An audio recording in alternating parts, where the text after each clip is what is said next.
What's going on YouTube? Effect Records here. Today, I'm bringing you an updated video of my '03 Mitsubishi Laser EVO conversion build.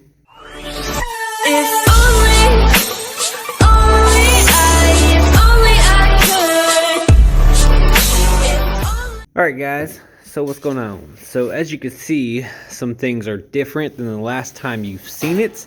I've definitely put a lot of work in, I believe, in the last couple of weeks. I wanted to go ahead and make the video today. I'm going to be working on it. Today's my day off. For the next 3 days I have off. So I'm going to be working on it through the next 3 days. So I wanted to get your guys' input on some things. If you guys like it and stuff like that, before I go ahead and finish it. So I figured I'll do it today. And then I'm going to go to bed after this video. And just got off work. I'm going to go to bed after this video. And wake up.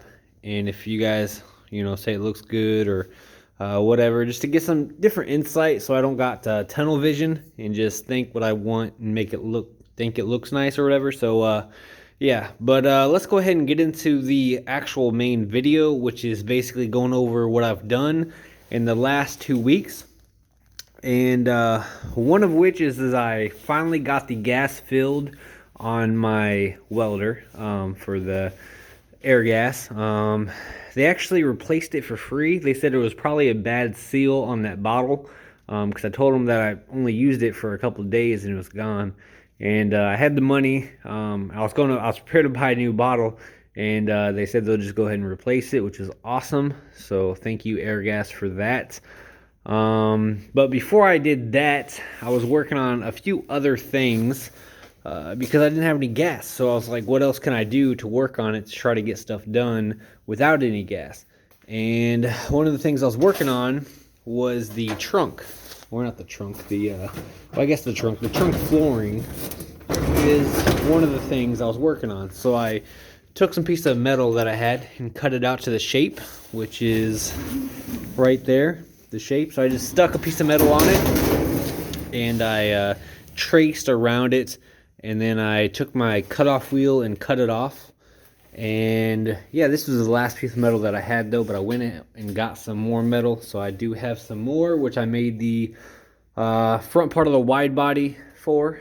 And pardon my speech, it's really cold out here. It's like below freezing right now here in Iowa. There's icy snow on the ground and it's so cold. So hopefully it's not that bad tonight, but it probably will be. But that's why I just bought this heater, to try to keep warm. I actually caught myself on fire the other day. My wife had to put me out, but that's another story for a different day. And I got a hole in one of my coats, my work coat. So yeah, try not to ruin my new nice one. But anyway, back to what I was saying, is I made this trunk floor. I traced around it down below. I cut it to make it fit the trunk, and then I traced with a Sharpie and then cut it out.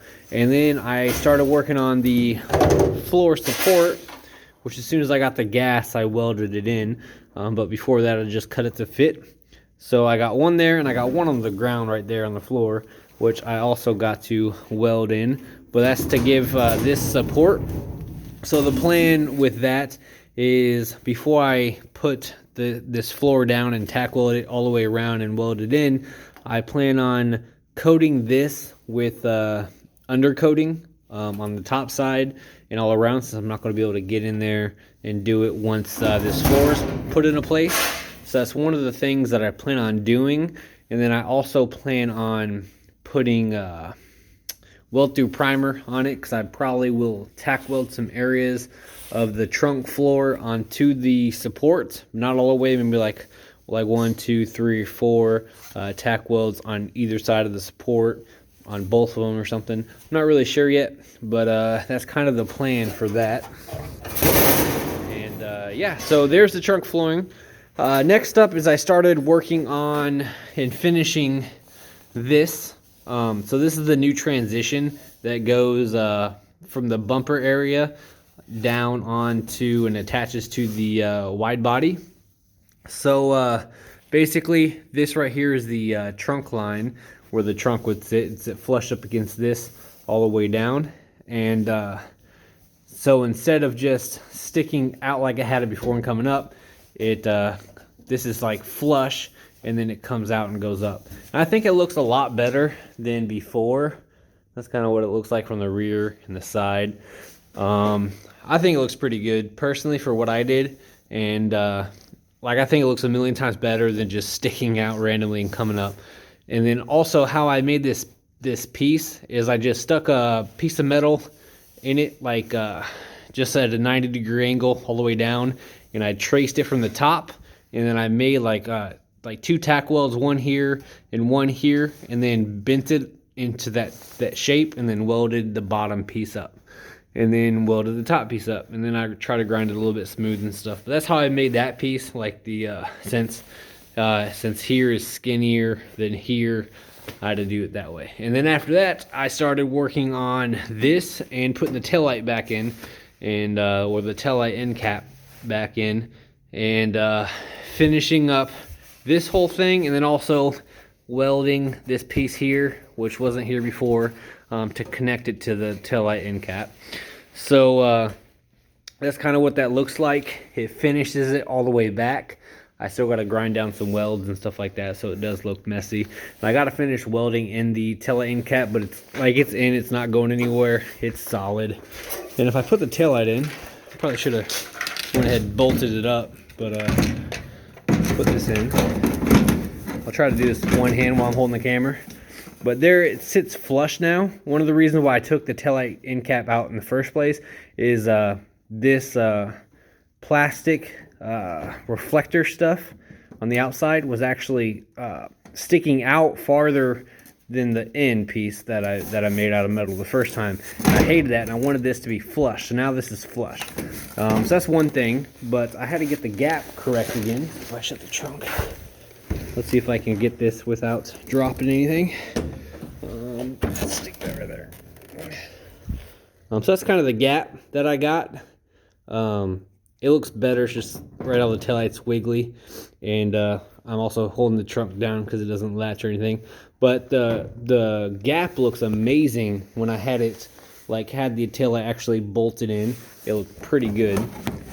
And then also don't mind this gap, because like I said, I want to replace it with the other end pieces that I got off the other Lancer. So that's all of the whole rear that I got going on.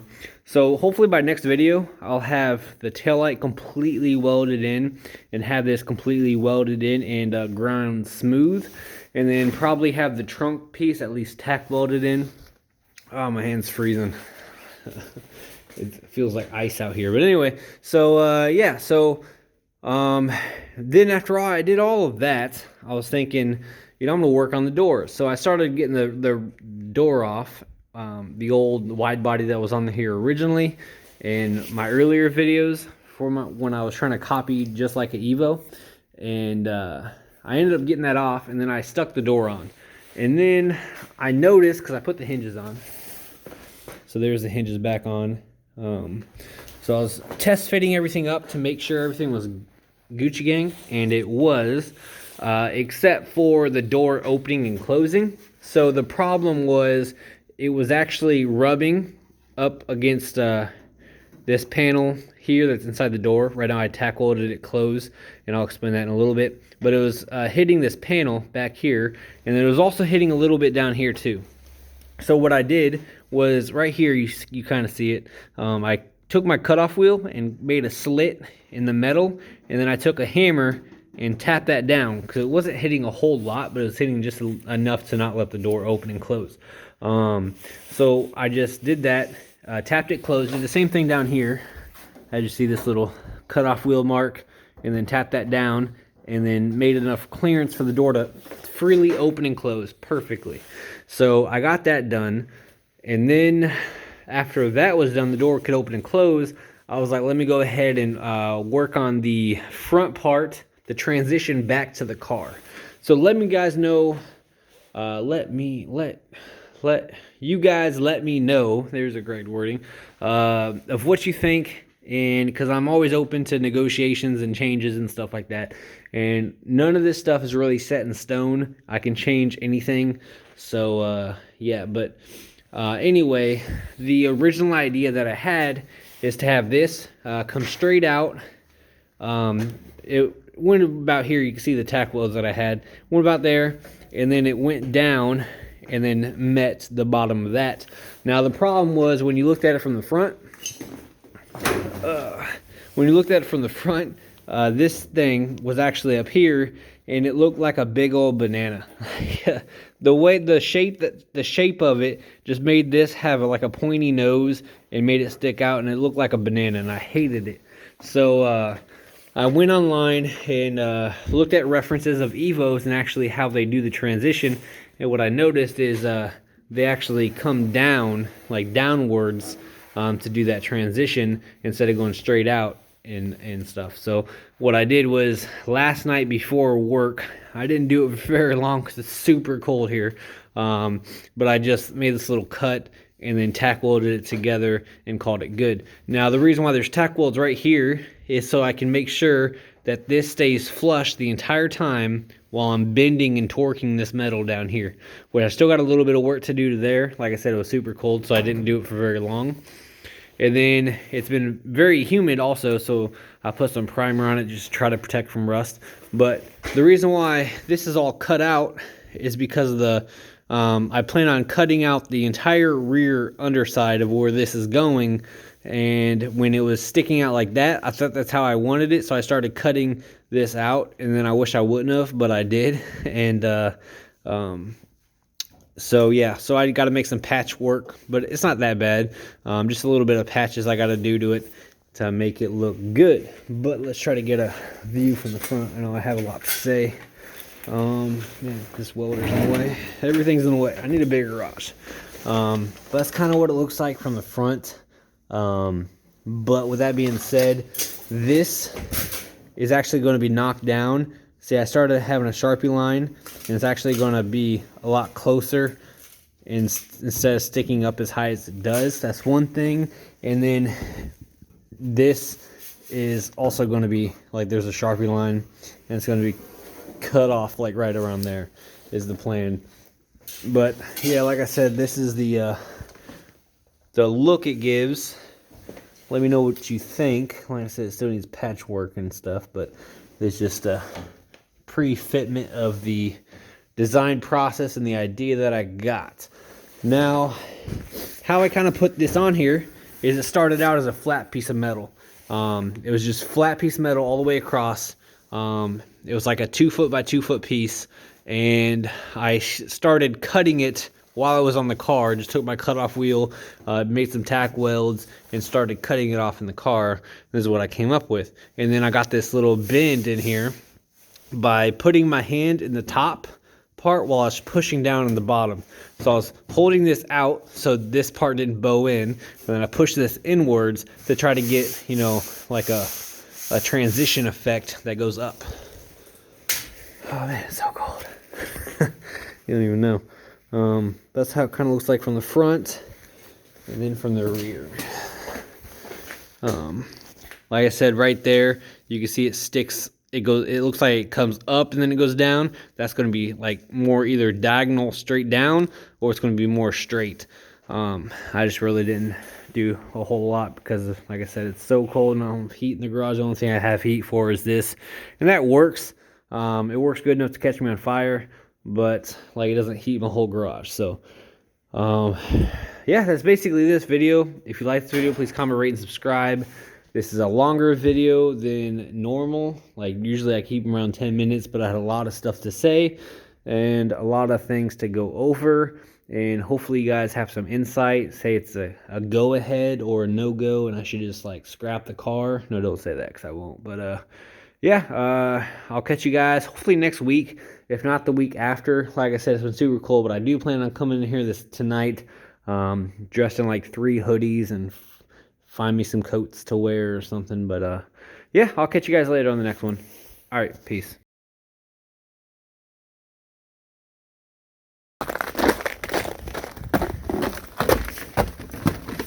Oh, I locked it. 1 second. Go Dolphins. Okay.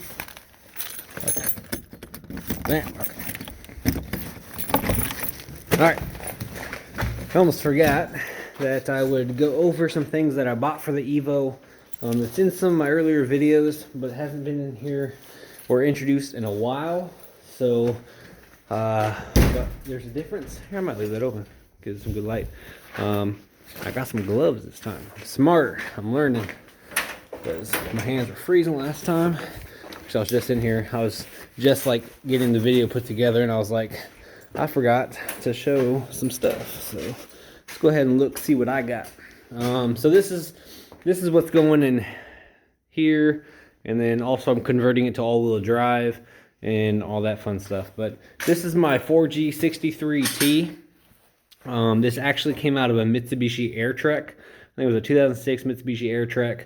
I did that for a few reasons. One, it was cheaper, because it is still 4G63T with a smaller turbo than a stock EVO turbo, but the EVO engines were like 2,500 and plus. I bought this for 17.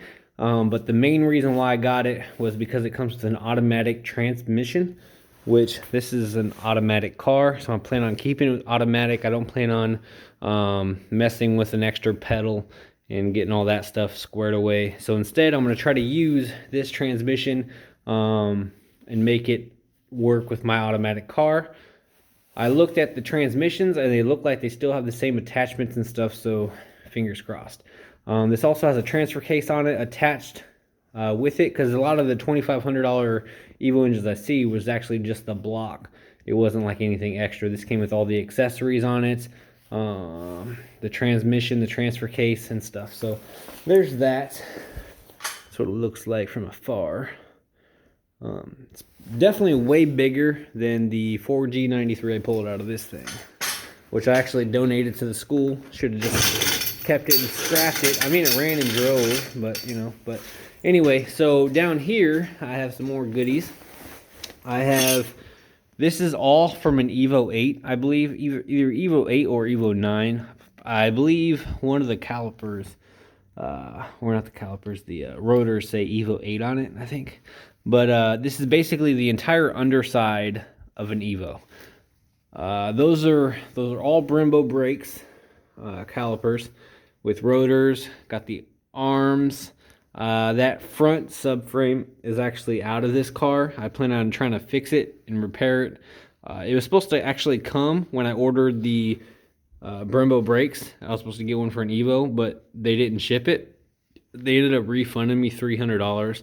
Now I bought all of this for $1,700 as well off eBay, with the rear diff, the drive shaft, and all of these components. Bought it for $1,700, so I thought I was getting a pretty good deal, because I tried pricing them out individually, and like the Brembo brakes are like $900 to $1,000 by itself. The rear diff's like $900 by itself. So to me, it made sense just to buy everything. But I did wish I got the front subframe, but I did not. So I plan on just trying to fix the rust out of this one and getting this one to work. So there's that stuff. The Brembo brakes, I got all 4. And then here's some drive shafts that I got in there. That's the rear subframe right there that you mount the rear diff to. Some more drive shafts. I got the half shafts. The rear diff's right there. Plan on making my own mounts for it. And then over here, I got the suspension components, like the struts, and then the half shafts right there. More half shafts over there. They probably need re-grease and all that stuff. So, but this is basically what I got that I am sticking in this once I get done with the body work. Basically, body comes first, with the wide body getting that set up the way I want it. But as soon as I'm done with the wide body and stuff, that's when I kind of plan on putting the rear diff in. So it's kind of the plan. That's why I removed the gas tank out of this, is because I got to put that stuff in. But hopefully I didn't forget anything. I don't think I did. But this is just like a bonus after the video kind of thing, because I almost forgot to do it in all. But yeah, so again, like I said before, I'll catch you in the next one. All right, guys. Peace.